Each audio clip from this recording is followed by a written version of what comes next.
ہمارے پیارے نبی حضرت محمد صلی اللہ علیہ وآلہ وسلم کی ولادت 12 ربیع الاول سوموار کے دن 571 عیسوی کو مکہ مکرمہ میں ہوئی۔ آپ کی والدہ ماجدہ بی بی آمنہ نے بیان کیا ہے کہ جب آپ کی پیدائش ہوئی تو میرے جسم سے ایک نور نکلا اور یہ نور ایسا پھیلا کہ ملک شام کے محلات روشن ہو گئے۔ جس رات آپ کی ولادت ہوئی اس رات کعبہ کے اندر پڑے بت منہ کے بل اوندھے گر پڑے۔ آپ صلی اللہ علیہ وآلہ وسلم کی ولادت پر بہت سے معجزات رونما ہوئے۔ عقل رکھنے والے لوگوں کے لیے یہ بہت بڑی نشانیاں تھیں کہ اس کائنات کا رہبر تشریف لا چکے ہیں۔ آپ صلی اللہ علیہ وآلہ وسلم کے دادا حضرت عبد المطلب کو جب خبر ملی کہ ان کے ہاں پوتے کی پیدائش ہوئی ہے تو وہ تشریف لائے اور آپ کو گود میں اٹھایا۔ حضرت عبد المطلب اپنے پوتے کو دیکھ کر خوش ہوئے اور ساتھ ہی اپنے بیٹے کی یاد میں رونے لگ گئے، کیونکہ محمد صلی اللہ علیہ وآلہ وسلم کی ولادت سے پہلے ہی آپ کے والد حضرت عبداللہ وفات پا چکے تھے۔ عبد المطلب آپ صلی اللہ علیہ وآلہ وسلم کو خانہ کعبہ میں لے گئے اور لوگوں کے سامنے آپ کا نام محمد رکھا۔ آپ صلی اللہ علیہ وآلہ وسلم نے اپنی والدہ یعنی بی بی آمنہ کا 3 دن تک دودھ پیا۔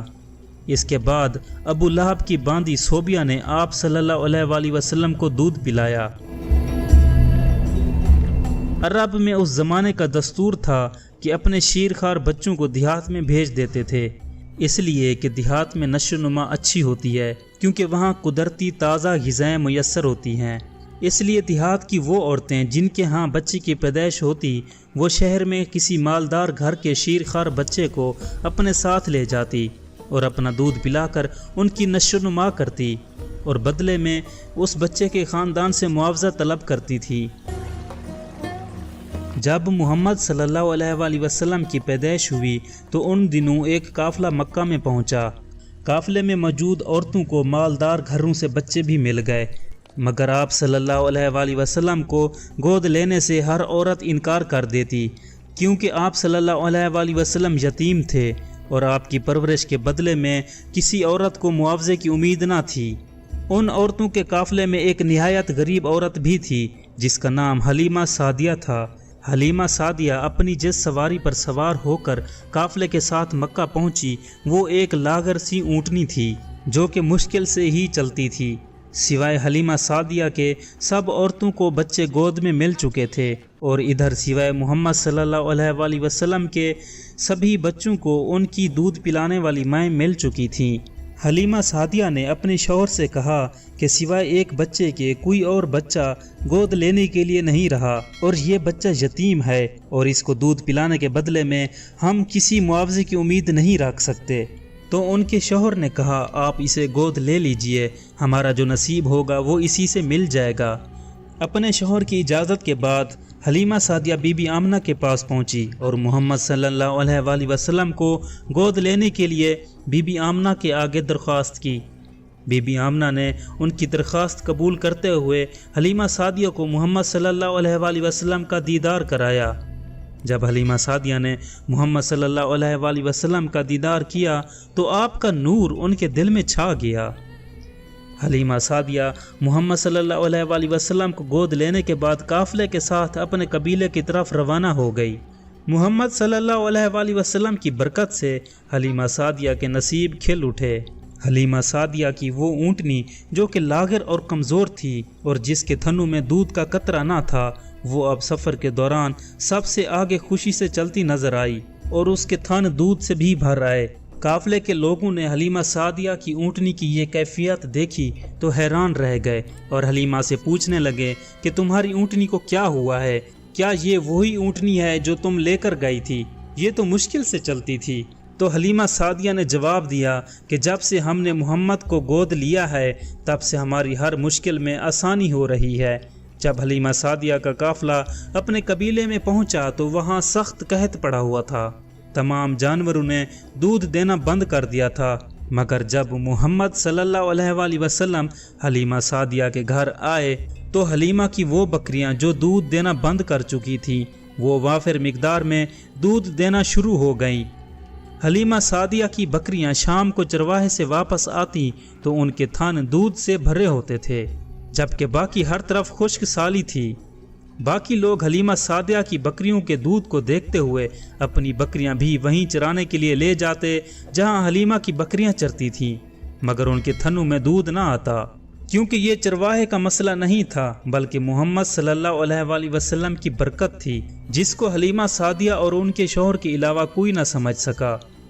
محمد صلی اللہ علیہ وآلہ وسلم کی آمد کے بعد بی بی حلیمہ کے گھر اور مال میں خیر و برکت میں اضافہ ہوتا گیا۔ محمد کی زندگی کے پہلے 2 سال حلیمہ سعدیہ کے گھر میں گزرے۔ ان 2 سالوں میں محمد صلی اللہ علیہ وآلہ وسلم کی نشو و نما اور پرورش اتنی اچھی ہوئی کہ آپ صلی اللہ علیہ وآلہ وسلم 2 سال کی عمر میں باقی بچوں کی نسبت کافی اچھے معلوم ہوتے تھے۔ محمد صلی اللہ علیہ وآلہ وسلم بچپن سے ہی اعلیٰ صفات اور خوبیوں کے مالک تھے۔ آپ کا مزاج باقی بچوں سے کافی حد تک جدا تھا۔ آپ صلی اللہ علیہ وسلم جب 2 سال کی عمر سے تجاوز کر گئے تو آپ حلیمہ سعدیہ کے بیٹوں کے ساتھ جنگل میں بکریاں چرانے کے لیے جانے لگ گئے۔ آپ جہاں بھی جاتے وہاں کے درخت اور گھاس ہرے بھرے ہو جاتے، ایک بادل کا ٹکڑا آپ کے اوپر سایہ بنائے رکھتا، جنگل کے جانور آپ کے قدم چومتے تھے، آپ کے پاؤں کے نشان ریت پر نہیں پڑتے تھے۔ حلیمہ سعدیہ کے بیٹے شام کو جب بکریاں واپس لے کر گھر آتے تو اپنی ماں کو محمد کی شان کا سب احوال سناتے تھے۔ ایک دن آپ صلی اللہ علیہ وسلم اپنے دودھ شریک بھائیوں کے ساتھ بکریاں چرا رہے تھے کہ 2 سفید پوش آدمی آئے اور محمد صلی اللہ علیہ وسلم کا سینہ چاک کر دیا۔ یہ منظر دیکھ کر آپ کے دودھ شریک بھائی دوڑتے ہوئے حلیمہ سعدیہ کے پاس آئے اور بتایا کہ محمد صلی اللہ علیہ وسلم کو کسی نے قتل کر دیا ہے۔ حلیمہ سعدیہ نے جب یہ بات سنی تو حواس کھو بیٹھی اور دوڑتی ہوئی محمد صلی اللہ علیہ وسلم کے پاس آ گئی اور دیکھا کہ محمد صلی اللہ علیہ وسلم صحیح سلامت کھڑے تھے۔ حلیمہ سعدیہ نے محمد صلی اللہ علیہ وسلم سے پوچھا کہ آپ کے ساتھ کیا ماجرا پیش آیا ہے، تو آپ صلی اللہ علیہ وسلم نے بتایا کہ 2 آدمی سفید کپڑوں میں آئے تھے اور مجھے زمین پر سیدھا لٹا کر میرا سینہ چاک کیا، پھر میرے سینے سے گوشت کا ایک ٹکڑا نکالا اور اسے سونے کے ایک تشت پر رکھ کر آب زمزم سے دھویا اور پھر اسے واپس میرے سینے میں رکھ کر میرا سینہ بند کر دیا۔ یہ سب سن کر حلیمہ سعدیہ بہت گھبرا گئیں اور محمد صلی اللہ علیہ وسلم کو واپس مکہ میں اپنی ماں کے پاس لے جانے کا فیصلہ کیا۔ اس وقت آپ صلی اللہ علیہ وسلم کی عمر 4 سال کی تھی، لہٰذا حلیمہ سعدیہ نے محمد صلی اللہ علیہ وسلم کو مکہ میں واپس لا کر ان کی والدہ بی بی آمنہ کے حوالے کر دیا۔ مکہ میں بی بی آمنہ کے پاس حضرت عبداللہ کی باندی تھی جس کا نام ایمن تھا۔ اب سے وہ محمد کی دیکھ بھال کرنے لگ گئی۔ رسول پاک صلی اللہ علیہ وسلم ایمن کی خدمات کو بہت یاد کیا کرتے تھے اور فرماتے تھے ایمن میری دوسری ماں ہے۔ جب آپ کی عمر 6 برس کی ہوئی تو ایک روز حضرت آمنہ آپ کو ساتھ لے کر اپنے میکے قبیلہ بنی نجار چلی گئیں اور 1 ماہ تک وہاں قیام کیا۔ 1 ماہ قیام کے بعد اپنے گھر واپس تشریف لا رہی تھی کہ راستے میں مقام ابوا پر بی بی آمنہ کا وصال ہو گیا اور وہیں پر مدفون ہوئی۔ گویا محمد صلی اللہ علیہ وسلم 2 برس اپنی والدہ بی بی آمنہ کی تحویل میں رہے۔ اب محمد صلی اللہ علیہ وسلم کی پرورش کی ذمہ داری آپ صلی اللہ علیہ وسلم کے دادا عبد المطلب نے لے لی۔ آپ کے دادا عبد المطلب آپ صلی اللہ علیہ وسلم سے بہت محبت کرتے تھے۔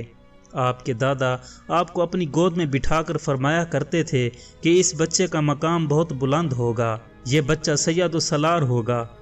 آپ کے دادا جب آپ کی تعریف بیان کرتے تو محبت سے آپ کو بوسہ دیتے تھے۔ محمد صلی اللہ علیہ وسلم کی عمر جب 8 برس کی ہوئی تو آپ کے دادا عبد المطلب بھی اس دنیا فانی سے رخصت فرما گئے۔ محمد صلی اللہ علیہ وسلم اپنے دادا کی وفات پر بہت روئے، کیونکہ آپ صلی اللہ علیہ وسلم کے دادا آپ کا واحد سہارا تھے۔ لیکن وفات کے وقت عبد المطلب نے محمد صلی اللہ علیہ وسلم کی کفالت اپنے بیٹے ابو طالب کو سونپ دی تھی۔ اب ابو طالب کی زیر کفالت محمد صلی اللہ علیہ وسلم پرورش پانے لگ گئے۔ جب آپ کی عمر 8 برس کی ہوئی تو آپ صلی اللہ علیہ وسلم گھر کے تمام کام کاج میں حصہ لیتے تھے۔ آپ سارا دن بکریوں کو جنگل میں چراتے تھے۔ ابو طالب نے آپ کی پرورش اپنا بیٹا سمجھ کر کی۔ انہوں نے اپنے بیٹوں اور محمد میں کبھی فرق نہ کیا۔ آپ اکثر سارا دن ویرانوں اور صحراؤں میں رہتے تھے اور اللہ کی بنائی ہوئی چیزوں پر غور و فکر کرتے تھے۔ زیادہ تر آسمان اور بادلوں پر غور کیا کرتے تھے۔ ابو طالب ایک تاجر ہونے کے ناطے محمد صلی اللہ علیہ وسلم کو تجارت سکھانے لگے اور ایک دفعہ اپنے ساتھ تجارت کے غرض سے ملک شام لے کر گئے۔ اس وقت آپ صلی اللہ علیہ وسلم کی عمر 12 سال کی تھی۔ ملک شام کے شہر بصرہ کے قریب ان کے قافلے نے قیام کیا۔ جہاں قافلے نے قیام کیا وہاں ایک راہب رہتا تھا جس کا نام بحیرہ تھا۔ بحیرہ نے دیکھا جس درخت کے نیچے قافلے نے ٹھہراؤ کیا ہے اس درخت کی ٹہنیاں خود بخود جھک گئی ہیں۔ بحیرہ نے آسمان کی طرف نظر اٹھائی تو دیکھا کہ ایک بادل کا ٹکڑا قافلے میں موجود 12 سال کے لڑکے پر سایہ کر رہا ہے۔